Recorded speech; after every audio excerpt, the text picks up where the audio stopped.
sometimes in life you ask yourself, what's the point in being good, right? You ask yourself, what's the point in being good to people? What's the point in being good to, to life? And it's like, there's a difference, right, already between being good and being nice.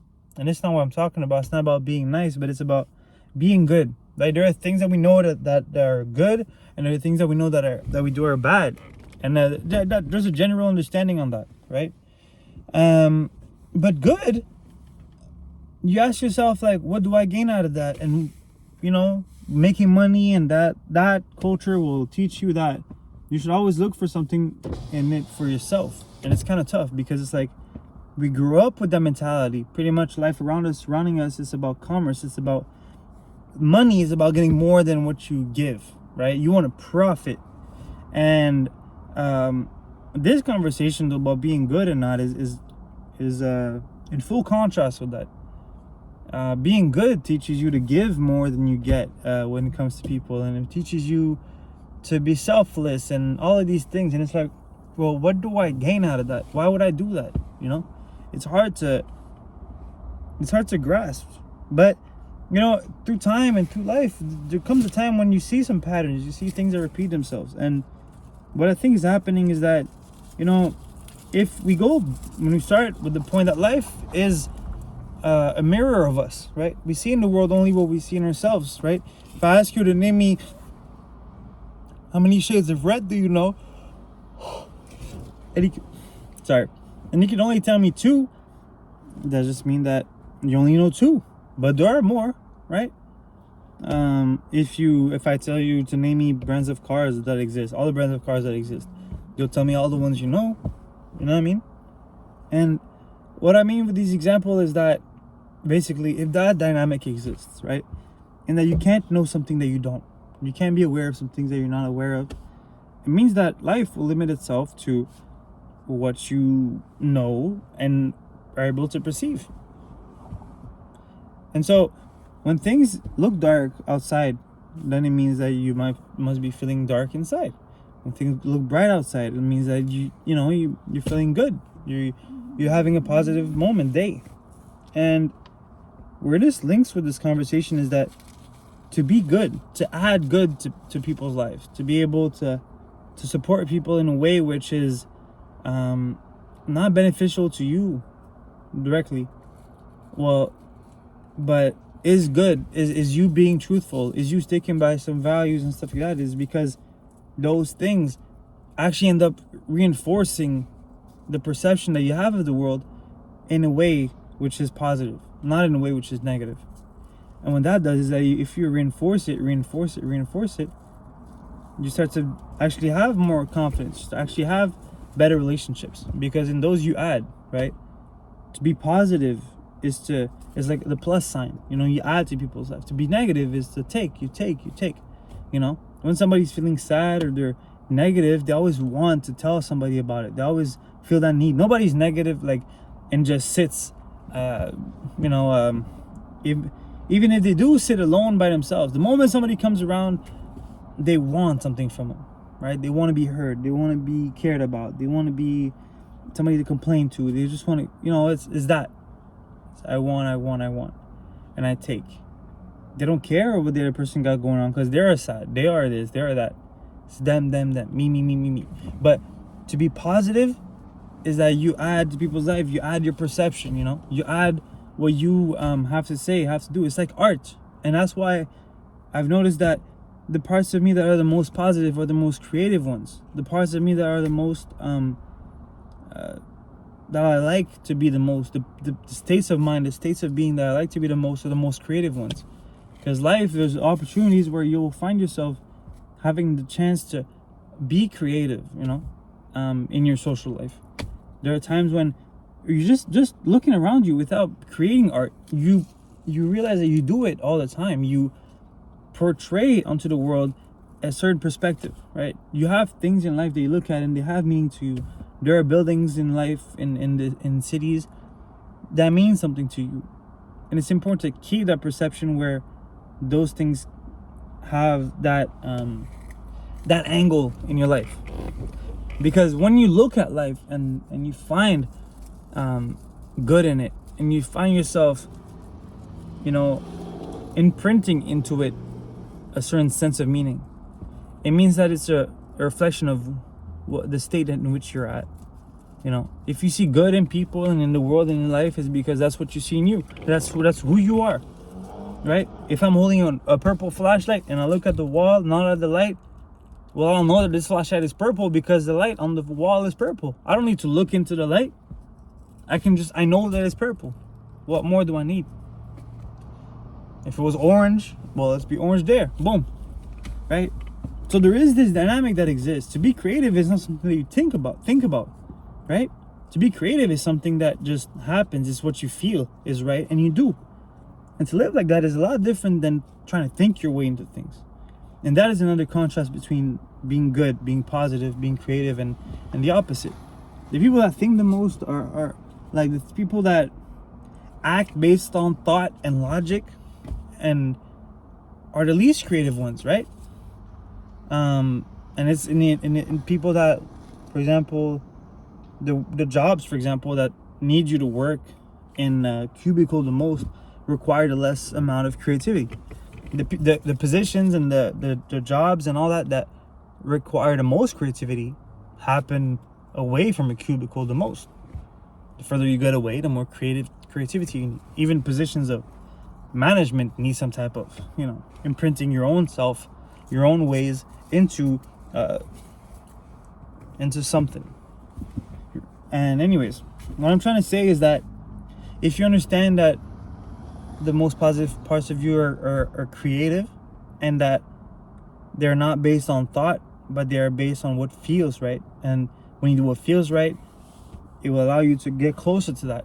Then you have already two things that allow you to work on being more positive and being more good. And if you understand that through doing those actions, by giving to someone, you actually are able to reinforce this idea of the world being what it is, being good and being this great place.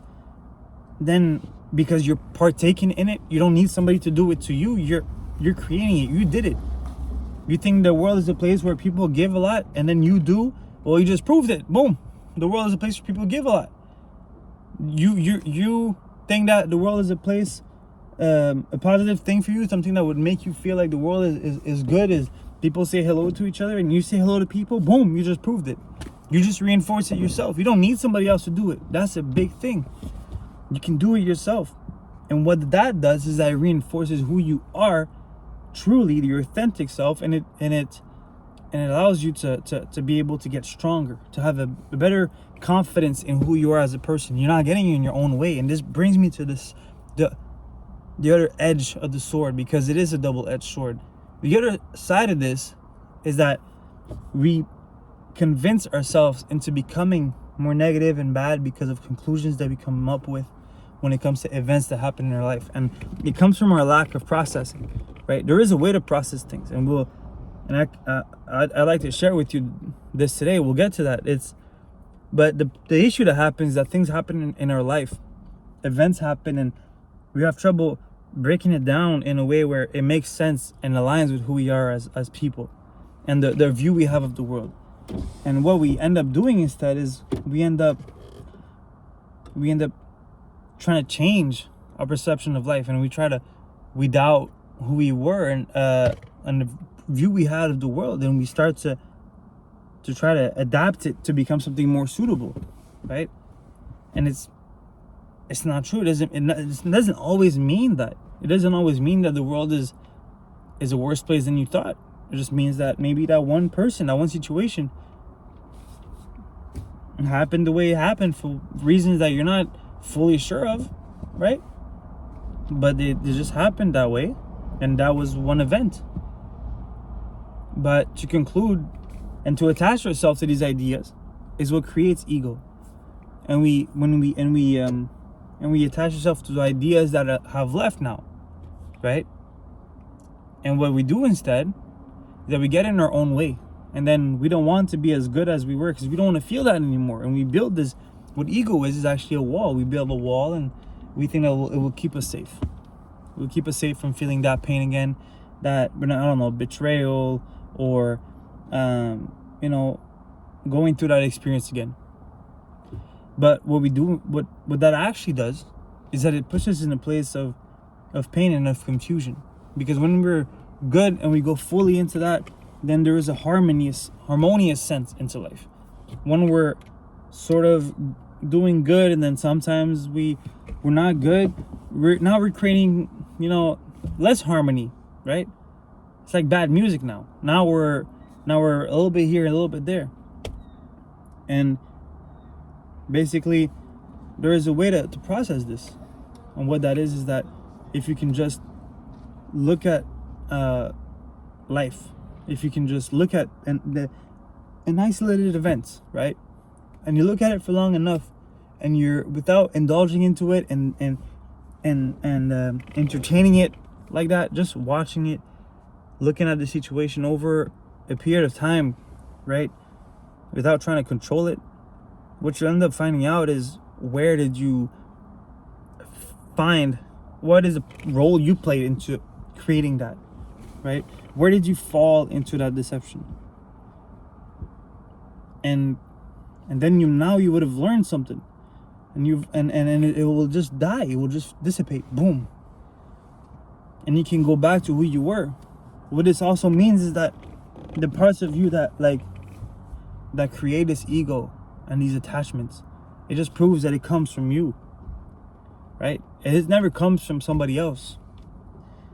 So there is the hope that you can create a change and go back to being a version of you that is a lot more genuine, and that you can be able to take more risk and to be more vulnerable and to actually have things which are worth living, because there's no reason to make yourself pay, right, over things that have passed, right? There's no need to make yourself go to that much pain for an indefinite amount of time.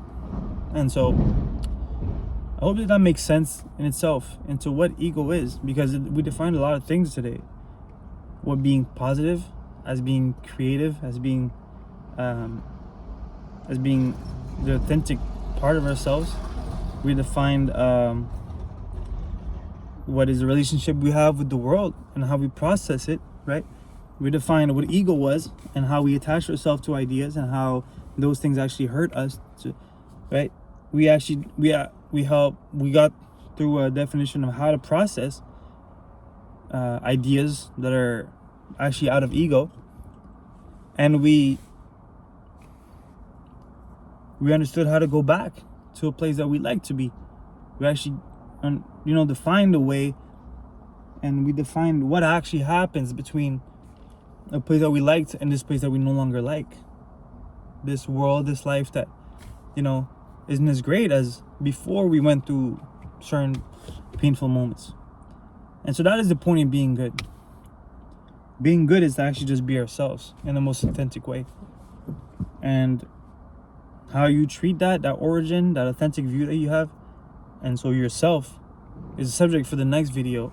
And if this video makes sense, please leave a comment so that I know, and leave a like to the video, subscribe to the channel, because it's really nice to see that people, watch this stuff and that I maybe did a good job in explaining it, right? And so yeah, I really appreciate that. And keep an eye out for the next video and let me know if you'd like to see it.